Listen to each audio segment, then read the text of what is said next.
there are 4 remaining tests. And two that I want to deal with here in this lecture is chi-square and Yule's cube. Now, both of these tests, when you look at that handout that I gave you, are tests that have, as far as the measurement of that dependent variable, a nominal or a discrete distributed variable. It could be nominal, it could be automatically discrete, or it could be ordinal discrete. So many times that's the way our data comes to us. For example, here in terms of some data that we have on the board, there is no difference between delinquents and non-delinquents and whether they study on the weekend or do not study on the weekend.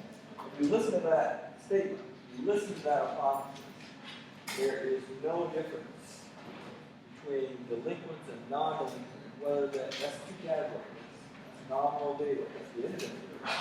And whether they study on the weekend or do not study on the weekend, that's a discrete data. It has 2 values on it. Study on the weekend, do not study on the weekend. That is meeting our definition of, as far as the measurement on the dependent variable of being nominal, discrete. So that would call for when we look at that handout that I gave you, that would call for a test of difference for discrete data, or nominal, ordinal, or that are both discrete. That's chi-square. And that's the nature of this hypothesis, because the second question that I ask you to look at when trying to decide which statistic you're going to use is it referring to a difference or not? And this one is, of course. You're saying that there's no difference between delinquents and non-delinquents in whether or not they study on the weekend or do not study on the weekend. So we got everything in place for a choice of a chi-square. And remember, that's the first decision, the 4 decisions that are being made here in hypothesis testing, is to choose the right statistic. So choose the right sample distribution. So chi-square, here's a symbol, chi. And of course, it's square. It's written chi, C-H-I, square. Has its own theoretical sample distribution when you apply the central limit theorem to it. So our first decision is pretty much made for us in the sense that we look at the hypothesis and make the determination that it is chi-square that we need to address the question, to address the hypothesis. Second decision of these 4 decisions is what is the level of significance. And that's a minimal minimum. We want to test the 0.05 level. That is another way of saying that we want to establish those values on the theoretical sample distribution that happen infrequently due to chance. They happen so infrequently due to chance that we're willing to reject the idea that there's chance. And that's of course the rejecting all hypothesis. So, that's what we want to understand, is at the 0.05 level. Of course, I've always said, if I don't say anything, we assume that we're testing at the 0.05 level. The third decision is what is the critical region for chi-square? Let's look at this distribution here.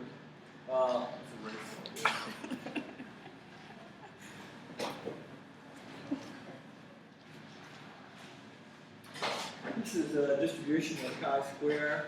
You'll notice that the value can't be negative. The value that is highest, there is a vertical line here for frequency. The lowest value you can have of chi-square is going to be 0. It cannot get a negative as far as chi-square goes. Most values, by chance, are going to be very near 0. But if we can find a chi-square that significantly deviates from 0, it's going to be happening less often than a chance. Then that's going to be useful for establishing what we call a critical region. Those values that are happening so few times that, because of chance, that we can reject the idea that it's chance. So we want to do that. We want to establish our third rule. What is the rejection region? What are the values of chi-square, if I worked it on this data, that would tell me that I can reject this null hypothesis. Okay? So I need the table for chi-squared. So we want to load our tables and our formula. And now we're looking for chi-squared. We look at the table for t, put the value of t. We look at a table for r, and that's chi-squared. So I think that's about the first table in the, if I remember correctly. But it's one of the tables in that select group table that I sent in that course now. So let's take that out and see how it can work. Chi-squared.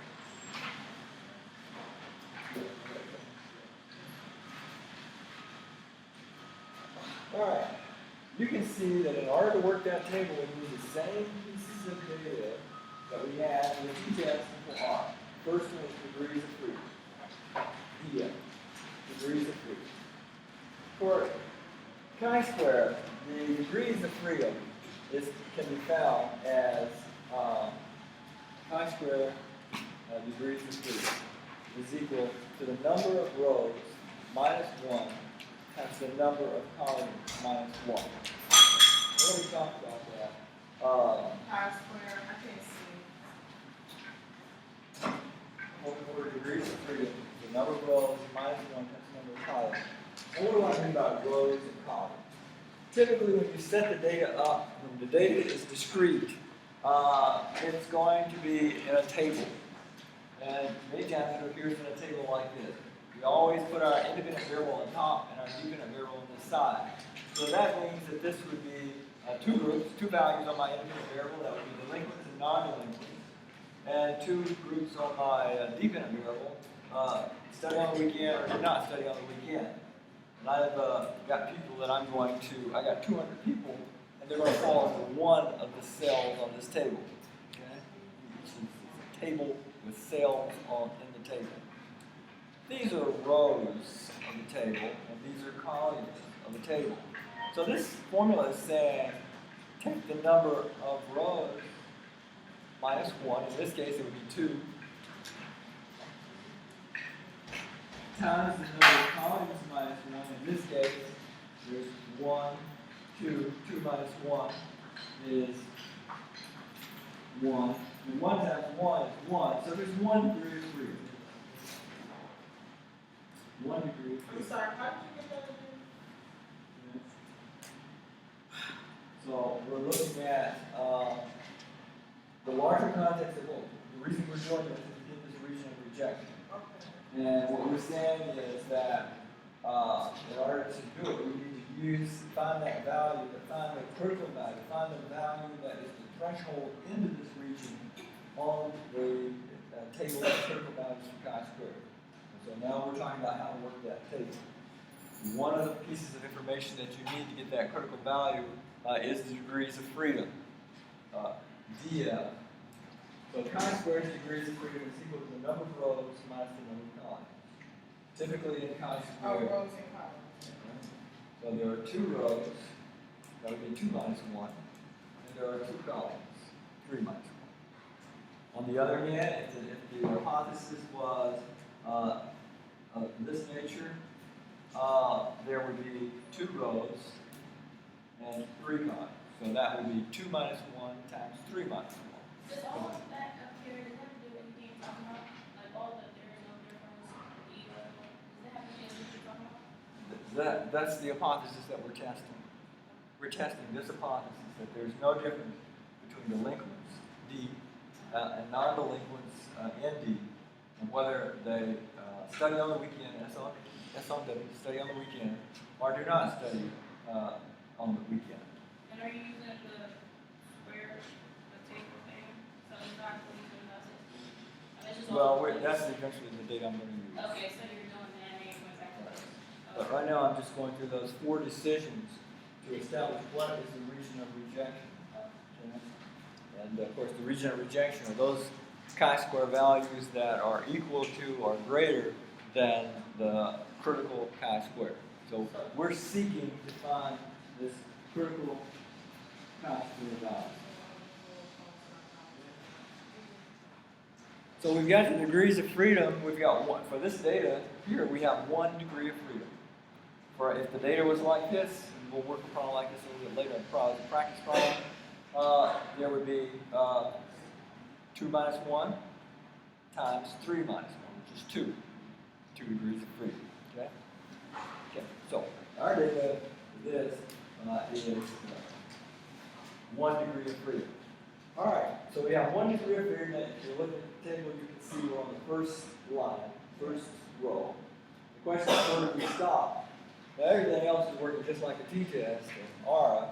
There's 2 tiers on there. One says for 2-tail test, and the other says for 1-tail test. And of course, if you look at this hypothesis, you've got a 1-tail or 2-tail test. 2-tail test, because this is a non-directional hypothesis. There's no difference. I don't know if people who delinquents will be higher than non-delinquents, or more likely than non-delinquents to study on the weekend, or whether or not delinquents will be more likely. I just think there's going to be a difference between them in terms of whether or not they study on the weekend or not. That's a non-directional hypothesis. Non-directional hypothesis always call for a 2-tail test. And you can't really, on a 2-dimensional piece of paper or board here, I cannot show you the 2-tail test like we did for the t-tail. All I can do is move this thing up and down, depending on what the critical value is. So we lack a little bit of a lack of teaching here. But we are ready now to say what that critical value is for a 5 level. And what do we find in PDA? The critical value is? How do we know how to find Well, you use the 2-tail test, right? the test? So we did the 0.05 because we never mentioned it. Well, that was my second decision. We said at the second decision, we already tested Oh. at 5 level. Our critical value is 3.8. 3.84. So if we can work this chi-square, our observed chi-square, this is the one piece of data that we have. We've gone out and looked at 100 delinquents and 100 non-delinquents and asked them, do they study on the weekend or not? And this is the way they got figured out. 75 said of the delinquents, 75 said they studied on the weekend, 25 said they did not study. And of the 100 non-delinquents, 40 said they studied on the weekend, and 60 said they did not study. That's what the data said. That's contrary to what we were thinking in terms of our hypothesis, but I mean, that's what this is all about. The test to see, does our theory, does our thinking, does our hypothesis reflect the data? So if I can find an observed chi-square that is 3.84 or greater, it will meet my definition of being in the region of rejection. Therefore, my fourth decision is made for me. I'm going to reject the hypothesis. All right, let's do that. We want to calculate chi-square. Well, chi-square is equal to this one. It's in your book. Let's just go through it. FO is the frequency observed in each one of the cells on this table. So F for frequency, observed, O for observed. The observed frequency. And from that we subtract the expected frequency. That is, what is the frequency that we would expect to be in the cell by chance? Let's square to get rid of the negatives. And then we're going to divide by the frequency expected. And we want to do that for each one of these cells. And this thing says sum this over k cells. And the first cell, we said things are called cells are called K. K1, K2, K3, K4. If we have this 2 by 3 table here, notice how I named the table 2 rows, 3 columns, 2 by 3. The cell would be 1, 2, 3, 4, 5, 6. K is equal to 6, the sixth cell. Ours, though, has only 4 cells, so we're going to do this for each cell of the table. Sorry to backtrack, but what is that 3.84 come from? The 3.84 is my critical chi-square. And it came from the book tables of critical values for chi-square, where I went into that table with 1 degree of freedom, this one, or crutch. 1 degree of freedom, two-tailed test, and because of the hypothesis, and the second decision was the 0.05 level of significance, and that's the value you come to is 3.84. All right. So we're going to do this for each cell on the table, from the first cell to the kth cell, the last cell. So let's do that. So I go into the first cell. The frequency observed is 75. Okay? That's F sub O, 75. Now, how many people would I expect to be there by chance? That would be the frequency expected. Well, the frequency expected comes from this. We want to take the roll total times the column total divided by 100. You can use that. Row total plus. Row total, RT, times CT divided by N. Divided by it. All right, let's do this. So, now each one of these cells has a row total and a column total. The row total is the sum of this row. So 75 plus 40 will give you the row total for this cell, which is 115. 75 plus 40 is 115. This one, 45 plus 60, would be the row total for this row, which would be 85. Same thing for the columns, or column totals. For 75 plus 25 is 100, and for 40 plus 60 is 100. So there are row totals and column totals. This thing is asking us for what you would expect to be in that first cell that we're working with.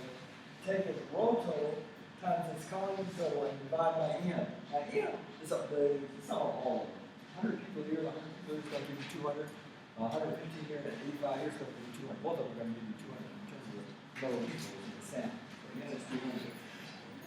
So, Are you doing this now, that equation? I'm on the first cell right here. But that is a short one. And I'm using this equation, and I'm producing it for the first cell. Oh. All right? Can you say that N is 100 and this is 100 and 200 together? Say that This first. is 100. N is, I got 100 delinked and 100 non-delinked. It's 200.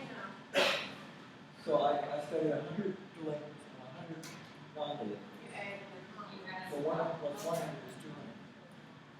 So I got a total of 200 people. So in terms of doing that for this first cell, that would be 115 times the column total is 100.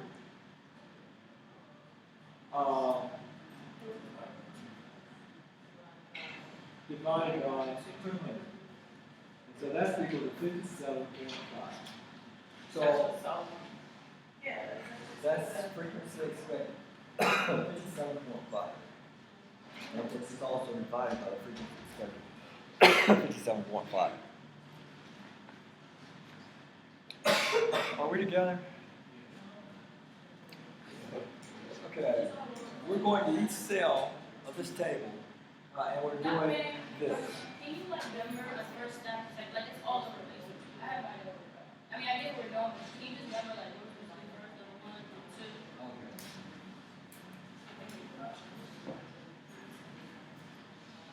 So, I'm letting this formula tell me what to do. It says first K is 1. This is K1, first cell. I want to do this for the first cell. So frequency observed there is 75. The frequency expected there is found by taking the row total for that cell times the column total divided by N. In that case, that would be, here's the cell, its row total is 115, its column total is 100. So 115 times 100 divided by N, which is 57.5. So we're gonna have to do the row total times column total divided by for each cell. So that's the first one. Well, this in here says sum them across these K cells. So that's the first one. So I'm going to put a plus, and now I'm ready to go to the next. Second cell. Frequency observed is 40. Frequency observed is 40. Frequency expected. Now the frequency expected would be its raw total, which would be 115 times its frequency, its common total, which would be 100. Now obviously this is going to be the same thing, but not always, right? Because you should see, had I interviewed 101 non-delinquents for 100 delinquents, this number would be different. It's only the same because I've got 100 of this group and 100 of this group. So 115 times 100 divided by 200, again, is 57.5.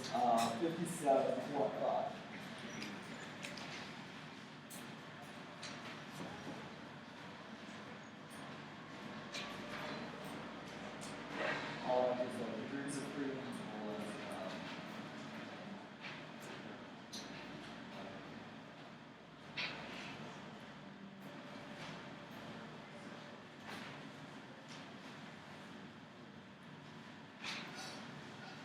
all right, so now I'm ready to go to the frequency minus 57.5 squared divided by frequency expected is 57.5. Okay, for the second cell. Now I'm ready to go to the third cell. The frequency observed is 25 minus the frequency expected. Well, the frequency expected, the raw total here is 85. That's the common total is 100. Divided by n, which is 200, is equal to 42.5.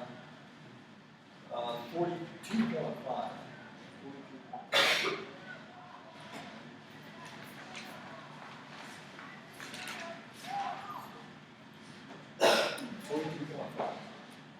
So 25 minus 42.5 squared over 42.5. Then I have one last cell, the last cell. This is from here. So its value is 60. There are 60 people who were non-delinquent and who said that they did not take a weekend. And that's 60 minus the frequency I expect to be there. This raw total is 85 times its common total, which is 100, divided by n, which is 200, is 42.5. So 60 minus 42.5 squared over 42.5. And that's it. That's the problem set up. You want with us in terms of setting this thing up. It's just a matter of working it out. Okay?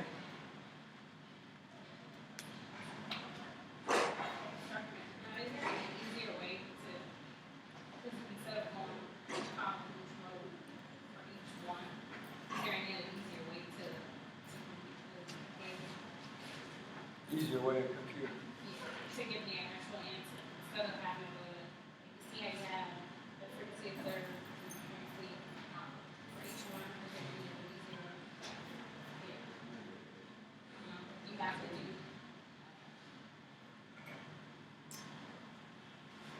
So we come in here now ready to solve that. 75 minus 57.5 squared and divided by 57.5 is 5.326.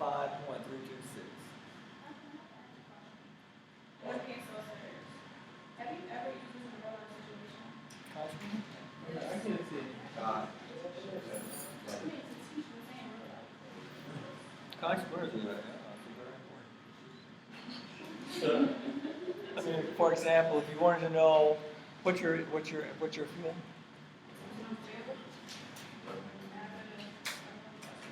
Okay. This example is right from your. So we have hypotheses. We would like to understand whether or not we would like to control delinquency. It takes away from our youth and their productivity and society's productivity. It's an important problem.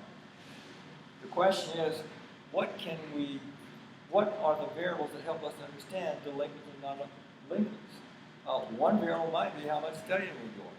One variable might be how much time we spend with our parents on the weekend, so that we're getting some parental influence. One variable might be how much time we spend with people. There's all sorts of variables. The question is whether or not there's a difference between delinquents and non-delinquents, and whether or not they spend time with their parents or not, or how much time they spend with peers. What if this was peers versus parents? You know, that is significant. Because if we can establish that there's this relationship going on in terms of how much time that people spend with their parents, that tells us we need to be promoting family togetherness. It's extremely important.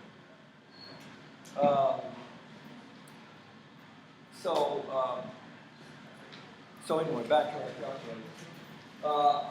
40 minus 57.5 squared divided by 57.5, again, it's 5.3206. It's negative, right? No. So we did this, we got Okay, that's the 5.36 square root. plus this, it's going to come to the same thing. On the next one, 25 minus 42.5 squared divided by 42.5, that's going to be 7.205. And same thing for this one, 60 minus 42.5 divided by squared divided by 42.5 is going to be 7.205. So it's just a matter of adding those up now.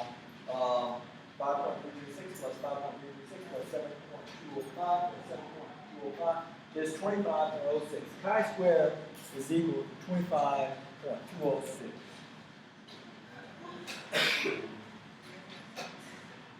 Question. Excuse me, 0.06. So, numbers at the bottom, 5.326 is representative of the, When I simplified that, that's what it came to. okay. When I simplified that, that's what it said. What's the interpretation of the extra? What's the word? Interpretation. Well, we're at that point now. So we're ready to make our last decision as to whether or not this suggests that we reject the null hypothesis or not. We got an observed chi-square of 25.06. Here's the vertical chi-square of 3.84. Clearly, 25 is 0.06 chi-square observed.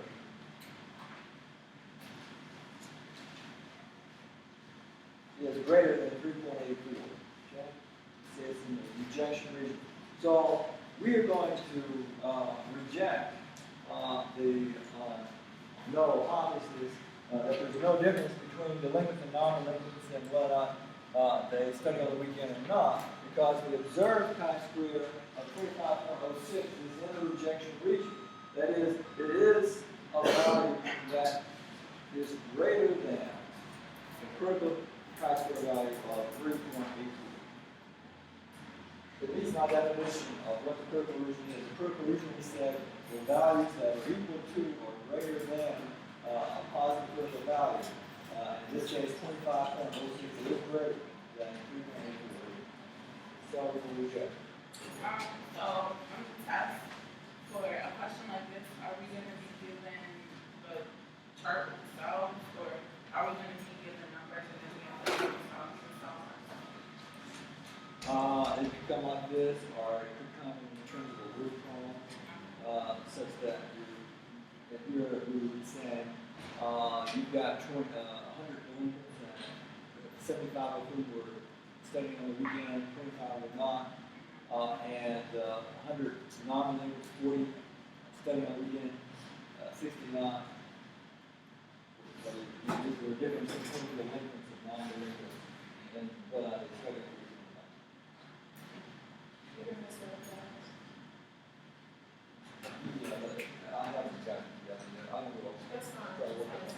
Let me give you a practice problem class. We're out of time. Practice problem on this. Let's say that let's do one like this. Let's do skin color. Let's say light skin, medium, and dark skin, and the definite variable is skin color discrimination. Yes or no. So the hypothesis is there a difference between persons with light skin, medium hue skin, and dark skin, and whether or not they perceive skin color discrimination, yes or no? And let's say we had the following data. 8, 6, 6, and 6, not 8. You want to prove to yourself that the observed chi-square on this data is a 0.97. Okay? Now this is our practice small.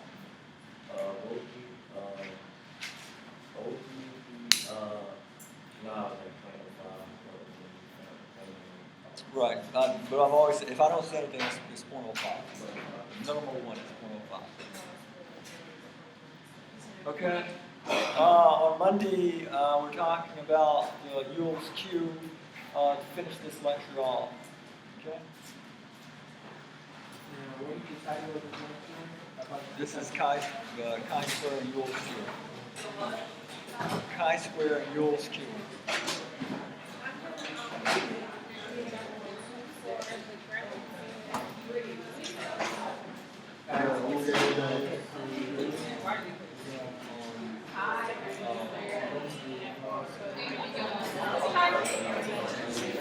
Are you about to get on the show?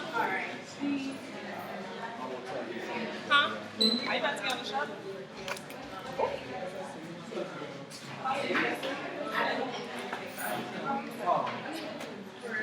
Will you be in your office on Monday? Excuse me, sorry.